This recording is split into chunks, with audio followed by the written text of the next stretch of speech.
The country is finally starting to take notice of the Bearcats as they head into their biggest test of the Scott Satterfield era.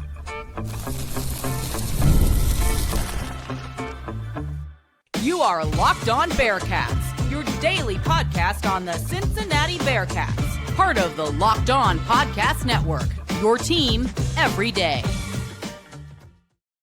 Welcome into the Locked On Bearcats podcast. My name is Jeff Carr, and I'm all Cincinnati all the time. I've worked in multiple athletic departments in a media relations capacity, and I've been a season ticket holder for the Bearcats football team for the last 7 seasons. I'm glad that you're alongside me here today because Locked On Bearcats is part of the Locked On Podcast Network. We are your team, your Bearcats, every single day. And on today's podcast, here in a little bit, I will look at the fact that both scrimmages have completely different feelings about them for the men's basketball team after they got demolished by Arkansas on Friday night. But we're going to spend most of our time talking about football because the Bearcats have moved up in the rankings. They're into the top 20 right now. But there's one key interesting piece to all of this that we will talk about in a few minutes. But we will begin with the fact that the Bearcats are going to be on game day this Saturday. That's all coming up on today's episode that is brought to you by Game Time. Download the Game Time app today, create an account, and use the promo code LOCKEDONCollege to save $20 off your first purchase. It was announced on Sunday as we waited. I mean, they took forever to announce the kickoff time for Bearcats and Utah. Like it felt like we waited forever, even though it was just a day after Saturday's win.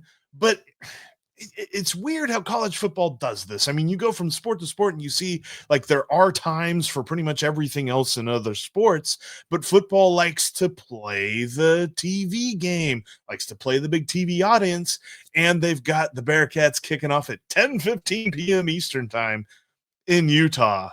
Yay! So that's a little bit of something against the Bearcats in this game. And the Bearcats are going up against the toughest defense I think they'll play all year, but definitely up until this point. But they'll also, the rest of the way too, there's an argument to be made for all of that. So all of that is building up to be the toughest test of Scott Satterfield's tenure here at Cincinnati. And it's all going to be previewed by College GameDay out there in Utah. It was great to see. I mean, the slate for next week isn't all that impressive. This is one of, if not the most impressive game of the week for any conference, let alone just the Big 12, but certainly the most important game in the Big 12 next week. This really could decide. I mean, the Bearcats have a huge chance here to knock Utah out of the conversation for the Big 12 championship game. That is a big thing for Utah. Utah's playing with a lot here. This is not as if the Bearcats are coming to town and Utah's got nothing to lose. Good chance for that storyline. That's not the case. Utah has a lot to lose here.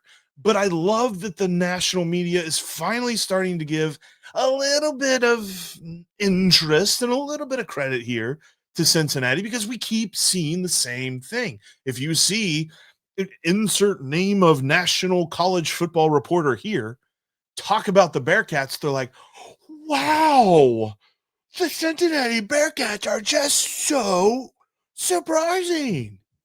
And as much as I said, yes, this is a surprise, they treat every single win as though it were a surprise. I stopped being surprised a couple of weeks ago. After the Bearcats beat Iowa State, I'm like, okay, we're talking about a different football team here. There were still people saying after the Baylor win, wow, look at that. You see them, they play football. They look like they're pretty good. Right? Like we've known this for a little bit. And finally the country is catching up. And we're looking at a chance here, though, if you take this into account and then what BYU can do in a couple of weeks, and if UC can continue to take care of business here, in a couple of weeks, they could have game day in Clifton.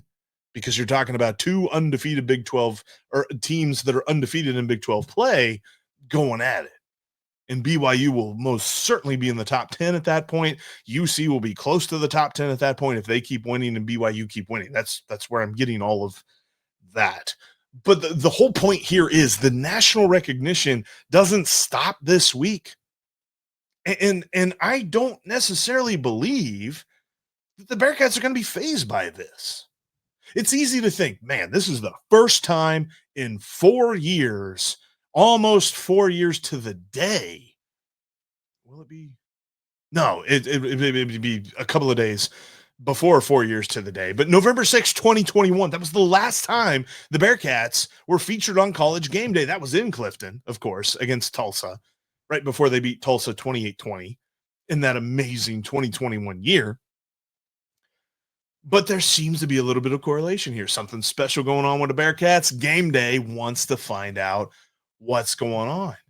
But as much as that is exciting, and we're starting to see that recognition that they deserve, this is the biggest test for Scott Satterfield, period, plain and simple. We talked about him, when my first episode doing Locked On Bearcats, I said he should be on the hot seat. This should be a prove it year for him. Guess what? He's proved it. He's not on the hot seat. That's not what we're talking about here. What we're talking about is something completely different. We've tasted success. We have seen the vision. But in order for anybody to take the Bearcats seriously any more than they already are, because I still think there's a lot of room to be desired there, they've got to beat Utah. And they're facing a totally different animal than what they have faced to this point, because as good as Iowa State was, whenever they beat Iowa State, they were more offense than defense. And in fact, you remember at that point, Iowa State was missing like half of its secondary. Whenever they face Baylor, Baylor's an offensive team. Their defense stinks. That was clear. The Bearcats did whatever they wanted to Baylor. The Bearcats have pretty much done whatever they wanted on offense for the last basically since they played Nebraska. Now comes Utah. We're talking about, when it comes to EPA per play, the number 9 defense in the country. When we're talking about EPA per drive, the number 25 defense, they tend to allow some things a little bit down the field. But all in all, this defense is fantastic. The one thing, and this is very intriguing based on the game plan from beating Baylor, the one thing that Utah struggles with is defending the running game. That's going to be a key in this game. A huge key, because against the pass, EPA per pass, all right, UC's offense is amazing. Number 4 in the country, EPA per pass. Utah's number 9 in the country. They're right there with them. Defense to offense. We're talking about strength on strength here. It's going to be intriguing to see how UC's defense faces Utah's offense, because Utah's offense is solid. I wouldn't say they're great, but they're not bad either. But they complement their defense. Their defense is what pushes them forward. Whatever their defense does is how the Utah defense goes, so go the Utes, basically is what I'm saying. And so we're looking at a strength on strength situation that now the eyes of the country are going to be on this game. As much as the fact that the game kicks off at 10, I'm going to need some good coffee this Saturday. This is going to feel, and for those of you that don't know, my other show that I have here on the Locked On Podcast Network is Locked On Reds. I'm going to feel like I'm watching a West Coast road trip here. Thankfully, it's just for one night, but late night this coming Saturday, late night Bearcats football. Usually do late night Reds over on the Locked On Reds podcast, but this late night game is going to have so many eyeballs on it because of College Game Day, and the national attention has never been bigger for Scott Satterfield. And so you put that all together with the opponent that they're facing, boy, this test ain't getting any easier for him, which is intriguing because the Bearcats moved up. They're into the top 20 now. But with that comes a very interesting also. Here's this. The next time that you get down to the ballpark, whether it be for the Bearcats, whether it be to the arena for the basketball team, or even you're going to a Bengals game, maybe you're going to a Cyclones game, Game Time's got you covered for all of it, because Game Time makes the ticket buying process simple. Whether you're going to somewhere you've always known and you're looking for the best deal, Game Time's got those. Or you're going to a brand new place and you're not sure what you're going to get into. Game Time can show you your view from your seat. Plus, in all cases, they show you the upfront pricing. That way, you don't get surprised by fees or taxes or anything like that after you add the ticket to your cart. So take the guesswork out of buying college football tickets with Game Time. Download the Game Time app, create an account, and use the promo code LOCKEDONCollege for $20 off your first purchase. Terms apply. Again, that's promo code LOCKEDONCOLLEGE for $20 off. Swipe, tap, ticket, go. Download Game Time today. Thank you for making Locked On Bearcats part of your day. If it's not part of your everyday routine, I invite you to make it part of your everyday routine by hitting subscribe here. I appreciate our everydayers that are on the Locked On Bearcats podcast, making us your first listen each and every day. Make sure that is you as well. We're free and available everywhere you get your podcast, by the way. The Bearcats are number 17 in the AP poll. Love to see that. They move up from last week. They're into the top 20. First time since 2021 that they're in the top 20. That's pretty obvious. The fact that they got as high as they did in 2021, I don't know that they get that high this year, but this all continues to flow with what I told you after the game on Saturday night. This is the best team in the Big 12. And the biggest test now is Utah. And honestly, as much as people are going to say, boy, I'm worried about this game. I'm worried about it a little bit too, not going to lie. But the way that this team has played, even since the beginning of training camp, all the way through Nebraska and that loss and up until this point now that they're 7-1, not just Scott Satterfield. It's easy for a coach to say these types of things, but the players are all saying we're focused on being 1-0 next week, period. They don't get stuck on last week. They don't look ahead to the following week. They're all about what's happening now. And I think that this entire team mentality is going to bear that out, but it continues to get tested. Because how do you not see yourselves moving up in the rankings? How do you not see the fact that you're now number 17? You're one of 5 Big 12 teams that are ranked in the top 25, including this week's opponent, the Utah Utes, number 24 in the top 25. And so they're right there with Texas Tech as well. And Texas Tech continues to be the favorite on FanDuel to win the Big 12 championship. Texas Tech continues to be the favorite in most people's minds when it comes to the conference outside of Clifton. As much as we love what we're seeing from these Bearcats, they've got to beat Utah now to get that respect. I feel like it's a week-to-week thing. And it might even come down to the fact that they got to win it all. They got to beat Utah in a couple of weeks. They got to go to the Dallas. They got to win that game too, whoever they play, if it's Texas Tech, if it's Houston, whoever it might be. Until they do all of that, they will not earn the respect that we believe they deserve. Whether that's fair or not, that's not for us to say, because the rest of the country has been able to dismiss them for 2 years. But they can't this year. They're showing it in the rankings. They're showing it in the fact that game day is going to be in Utah. Game day's not going to Utah just for the Utes for this game. They're going there because of the Bearcats as well. That's why Oklahoma State's homecoming got moved to prime time. That's why we saw the kind of national attention around ESPN2 and all that other stuff for the Baylor game last week and homecoming for the Bearcats. And that's why we're seeing game day go out to Utah now. Because they're intrigued. The nation's eyebrow, I can't really do it on command, but the eyebrows raised as they talk about Cincinnati. But even with this ranking, they're still labeled as underdogs by more than a touchdown as the odds come out. I saw our friends over at FanDuel have them at plus, they are getting 7.5 points. So everything they've done to this point, as much as it's convinced me, and as much as it's probably convinced you, you might be a tougher critic. I don't know. But I'd have a hard time believing that you're not at least a little bit convinced by this team. FanDuel's not convinced at all, giving Utah more than a touchdown.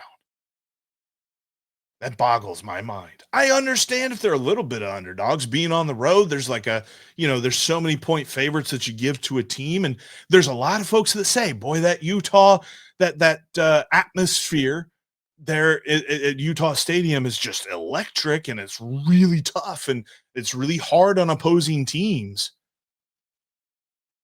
I think this Bearcats team has got a focus that not even BYU brought to Utah. I think that they've got a better quarterback than Utah has played this year.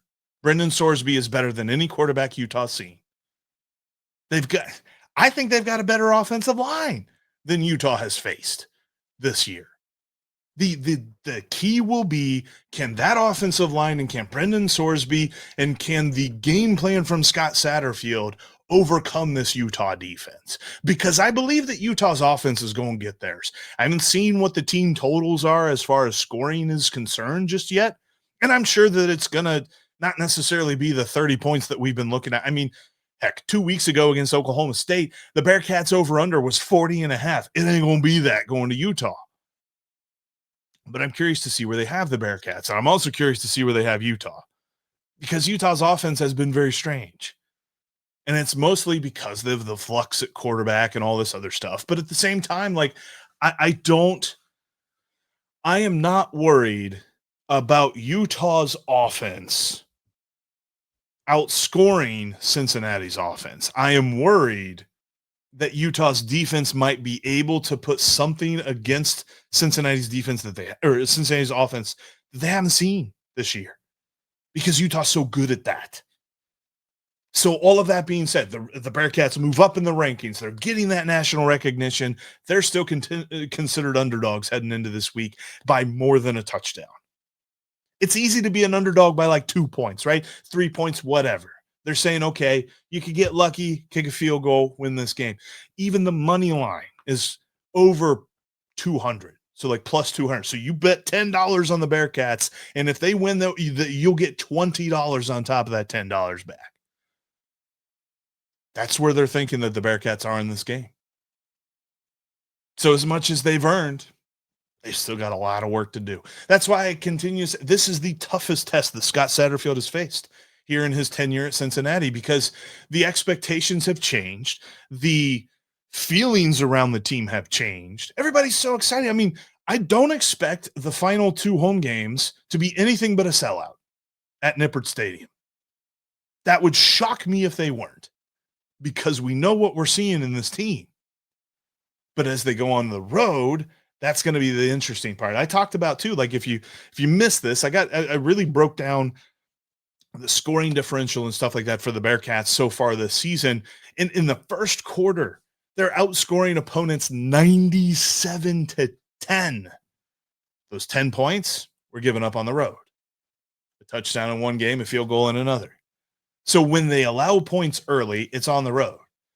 That's what they're facing here, because they've done such a great job in every game that they've played, obviously, even the games that they've allowed points in the first quarter, but by jumping out to such a margin early that it feels as though if a team starts to make some sort of a comeback in the third quarter, which they bear that out a little bit, Bearcats being outscored in the third quarter 41-37, they're still so far ahead, even at the end of that comeback, that once they score again, then it's a 2-score lead, then it's a 3-score lead, and then they're going to be able to just bleed the clock the rest of the way. Something tells me this game against Utah is not going to be that way. It's going to be a dogfight. I still think the Bearcats can really surprise the national, like they're going to surprise FanDuel because of the odds. They're going to surprise, national media who probably think Utah are going to win this game. But I believe that the Bearcats will get the dub because they're the best team in the conference. But it will also not shock me if something happens and they get tripped up here.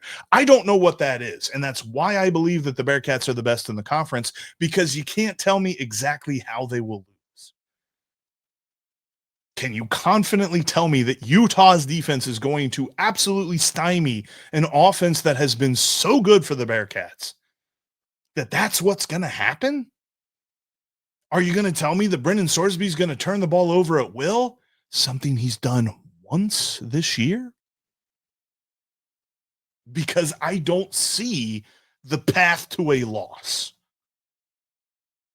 I could be proven wrong, because I'm not Nostradamus here. I'm not saying that. But I really feel like the Bearcats are going to pull out the win in this. It's just interesting to see that even with their increased national interest, there's still that but. They got to prove it. And we'll see if they can prove it on Saturday night. Late Saturday night. But let's switch gears for a moment before we end today's podcast. Let's talk some basketball, because after the second scrimmage, everybody's feeling some sort of way because there's been two completely different outcomes and two completely different performances for the Cincinnati men's basketball team. As we hit the stretch run of the college football season, and of course the NBA season is going, there's no better place than to take advantage of all of these sporting events than over on FanDuel. Whether you pop the game on TV on a Tuesday night and you're just seeing a couple of basketball teams go and try and get that dub, or you're watching the Bearcats, FanDuel's got you covered. Plus, new users with your first winning $5 bet will get $300 in bonus bets. Those kind of odds are crazy. Speaking of odds, let's look at the opening line for your Bearcats against Utah. The Bearcats are underdogs by more than a touchdown, at least at line opening, 7.5-point dogs. Are you kidding me? Smash the heck out of that. Over at FanDuel, go check them out today. Smash the Bearcats, making sure they're going to get that dub this Saturday. And FanDuel is the place to go. Again, new users, $300 in bonus bets with your first winning $5 bet. Download FanDuel today. Thank you for making Locked On Bearcats part of your day, and you can continue the conversation with me over on Twitter at Jeff Carr with 3 Fs. You can also follow me on TikTok at that same username. I'm on Instagram as well. Just flip the username, CARRJEFFF, and then follow the show on Twitter at LO_Bearcats. We're talking Bearcats all the time. All right, so speaking of talking Bearcats all the time, let's shift gears just a little bit. It's going to be a lot of football leading up to this week because we got a big game against Utah. Huge moment here as the football team continues to gain respect, but the test and the heat has never been hotter from a different perspective. It's not like we're talking about a hot seat for the coach here. We're talking about, can he really, rise to the occasion and live up to new expectations? On the basketball side of things, we're talking about a total reset. As much as the expectation is for Wes Miller to get this group to the NCAA tournament, he's got a completely new group of players to work with other than Day Thomas. And Day had a nice first scrimmage, and he looked all right in the second scrimmage too, but honestly, no Bearcat looked that great in the second scrimmage, because as much as they were impressive in the first one, they put up 100 points against Michigan in the first scrimmage. And say what you will about who played and whatnot, whatever. They won 198. They got boat raced by Arkansas on Friday night. In case you missed it, the final score was 89-61. Just an absolute drubbing against the Razorbacks. And honestly, it's not as if I'm going to belabor the score of this one. Again, it's a scrimmage. It doesn't necessarily count, but at the same time, I love the quote that Wes Miller gave after this game. He said, quote, "This was a difficult experience for all involved on the Cincinnati side. The game doesn't count, but it will only matter if we make it count down the line. Got to learn from it. You got to take the loss and get better from it." It was great to see that Jalen Celestine got to play for Cincinnati in this game. That was, a key missing piece for the Bearcats in the first scrimmage. But getting all these guys going is going to be super important because they shot 28% from the field in this game. So as much as we were like, oh man, and I joked, it's not going to be something where I think that the Bearcats are going to be able to score 100 points a game. They only scored 61 in the second scrimmage. Obviously, that's not good. But I think that these scrimmages are important. The way that you feel about them and the way that you feel about these two performances lead into the season. And the fact that they're playing Michigan and Arkansas, it's not like, you see too often, and it's pretty easy for teams like, the University of Kentucky or somebody like that. Like, I always remember, I used to live a little bit about me real quick. I used to live down in Kentucky for a little bit in Berea, Kentucky. And down there, they always said, and I always told them I was Cincinnati, but they said, you're either Kentucky or you're Louisville, and you can't be Louisville. And Kentucky, for their scrimmages to lead into the season, would play like Pikeville or Transylvania. You know, these tiny schools that they would beat like 150-12. Like, what do you really learn in those games? Play the tough schools. I like how Wes Miller set this up. He's got a brand new squad, and he's like, you know what? We're going to put their feet to the fire right away. They're playing the tough ones that even the backups, I'm pretty sure the backups of Michigan and the backups of Arkansas could beat Transylvania and Pikeville. You know, and again, these are Kentucky references, so some of them might be over your heads, but suffice it to say they're, you know, NAIA schools or Division III schools, or, you know, well below the level of who they're playing. I'm grateful that the Bearcats didn't schedule those types of scrimmages and say, look at this. Our scrimmages, we just dominated the opponents, because you don't learn anything from that. You learn from your failures. And this one was a failure. Arkansas shot better than 50% from the field in the game. The Bearcats didn't even hit the 30% mark. This is a tough one. And this is going to be the fear, right? Does the offense completely disappear? Do we not see the scoring at key moments? Not even just like for an entire game, but like there's a key moment where they could turn a game into a win against a tough opponent like Xavier or Louisville or somebody in conference, because basically everybody in the Big 12 plays great basketball. Are they going to go quiet at those points? Because if they do, they're not making the tournament. So you see the dichotomy of these two scrimmages, and I think that they are important because of the quality of opponents and the fact that now Wes Miller's got a lot of good tape from the first and the second scrimmage, and he can work with his guys on this. And I'm excited to see how they get there. But like he also said, and I kind of cut that quote in half for you. I gave you the first half. Here's the last of it. He said, we set out early with a new group of faces to have some early adversity. We aren't as good of a team as we felt when we left Ann Arbor last week, and we certainly aren't as bad as we feel leaving here tonight. I think it's important. Again, they're experimenting with new lineups and all this other stuff, different rotations and you know, the things. But at the same time, they're learning. That's what scrimmages are for. I don't care if you win or lose, just learn. And let's see what they've got. Season's coming up here soon. I can't wait for some basketball, man. As fun as the football season's been, I am immensely excited for some basketball, because I really feel like Wes Miller is going to do it this year, and he's going to do it with a whole new squad. He is going to be a guy that is in the conversation. I don't think that he makes it to the top, but he's in the conversation of Coach of the Year, because I think he's going to put it all together this year. I don't know. I'm feeling good. Maybe I'm drinking the Clifton Kool-Aid this week here, right? Like, I'm telling you that the Bearcats football team is the best in the Big 12. I'm telling you that Wes Miller might be on the conversation for Coach of the Year and the National Coach of the Year, all this other stuff. Think that they're going to make the tournament.